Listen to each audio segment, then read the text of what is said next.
Hi అండి, welcome to my channel. అయితే ఉద్యోగులకి పీఆర్సీ ఫిట్మెంట్ ప్రకటించిన పక్క రాష్ట్రం అని చెప్పి ఒక బ్రేకింగ్ అప్డేట్ అయితే చూస్తున్నామండి. పూర్తి వివరాలు వీడియోలో తెలుసుకుందాం. మీరైతే వీడియోని ఎక్కడక్కడ స్కిప్ చేయకుండా ఎండ్ వరకు అయితే చూసేయండి. వీడియో నచ్చినట్లయితే తప్పకుండా లైక్ చేయండి, షేర్ చేయండి. ఇక ముఖ్యంగా కర్ణాటక ప్రభుత్వం ఉద్యోగులకి వేతనాలు పెంచుతున్నట్లు ముఖ్యమంత్రి సిద్దిరామయ్య అయితే ప్రకటించడం అయితే జరిగిందండి.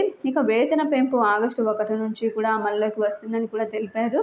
వేతనాలు పెంచకపోతే ఆగస్టులో నిరవధిక సమ్మెకు దిగుతామని కర్ణాటక రాష్ట్ర ప్రభుత్వ ఉద్యోగులు ఈ విధంగా సంఘాలు ప్రకటించిన నేపథ్యంలోనే సిద్దిరామయ్య గారైతే ప్రభుత్వంపై ఒత్తిడి పెరిగిందని, దీంతో 7వ వేతన సంఘం కమిషన్ సిఫార్సు మేరకి 2022 జూలై 1 నాటికి ఉద్యోగులు అందుకుంటున్న బేసిక్పై 27.5% ఫిట్మెంట్ అయితే ప్రభుత్వం అయితే ప్రకటించడం అయితే జరిగిందండి.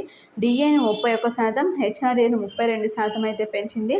మొత్తానికి అయితే పక్క రాష్ట్రంలో డిఏని అయితే పెంచడం జరిగింది. కానీ ఏపీ, తెలంగాణలో మాత్రం ఈ యొక్క పీఆర్సీకి సంబంధించి ఎలాంటి నిర్ణయం ఇంకా తీసుకోకపోవడంపై ఉద్యోగులు అయితే ఆవేదనను వ్యక్తం చేస్తున్నారండి. మీకు వీడియో నచ్చినట్లయితే తప్పకుండా లైక్ చేయండి, షేర్ చేయండి. Thank you for watching.